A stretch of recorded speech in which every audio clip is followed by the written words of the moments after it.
उजाडिँदै गरेको मेरो गाउँ, मेरो बस्ती, बाँझो हुँदै गरेको खेत बारी,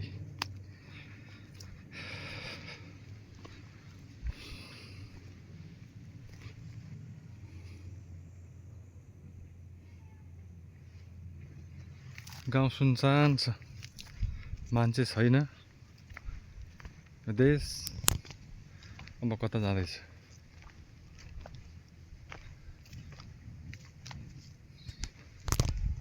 आज राज्य बिख पर्छ, देश यो गाउँ सुनसान छ। सुन फल्ने बारीहरू आज बाँझो भइरहेको छ।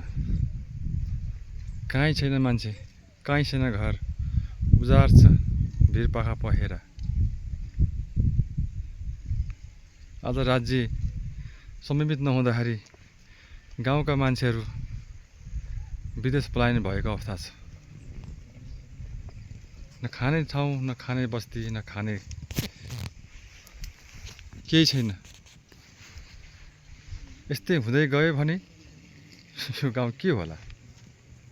अबको 10 वर्षभित्रमा यो गाउँमा कुनै मान्छेको अस्तित्व नरहने अवस्था सिर्जना भइरहेको छ। के कारणले यस्तो भइरहेको छ? राज्यको आँखा पुगोस्, सम्बन्धित ठाउँमा पुगोस्। हामी भन्न चाहन्छौँ, राज्यलाई प्रश्न गर्न चाहन्छौँ। राज्यले कुनै गाउँको युवाहरूलाई रोजगारको व्यवस्था नगरिदिँदा आज युवाहरू देश पलायन भइरहेको छ, गाउँ पलायन भइरहेको छ। यो गाउँमा कोही बिरामी पर्दा, कोही मर्नु पर्दा कुनै व्यक्तिहरू देखिँदैन।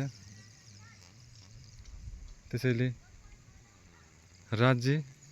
राज्यको तहमा बसोस्। राज्यले सहर केन्द्रित होइन, अब गाउँ केन्द्रित कार्यक्रम ल्याउनु जरुरी छ।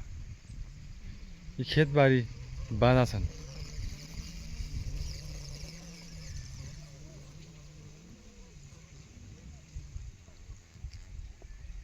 कोही छैन गाउँमा मान्छे, कोही छैन। भएका घरहरू भत्केर गइसके। सब मान्छे विदेश पलायन, सहर पलायन।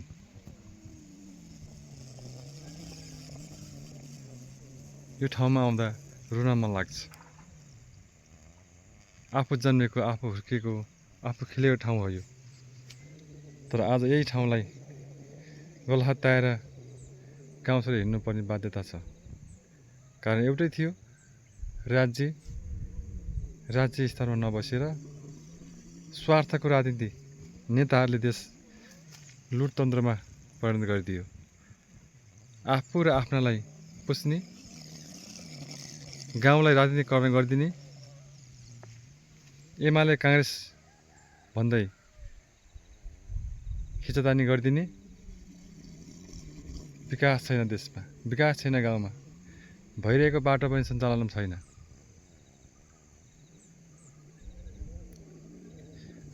वडामा आएको बजेट विभिन्न शीर्षकमा भ्रष्टाचार गरिदिने।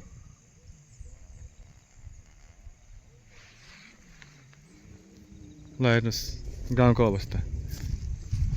नेतासम्म पुगोस् यो भिडियो। गाउँका नेता भन्दाहरू, जिल्लाका नेता भन्दाहरू, केन्द्रीय स्तरका नेता भन्दा हेर्नुहोस् यो गाउँलाई। तपाईहरुले सधैँ यो गाउँलाई राजनीतिकरण गरिदिनु भयो। मिठा मिठा भाषण गर्नुभयो, मिठा मिठा आश्वासन दिनुभयो, तर के गर्नुभयो खै?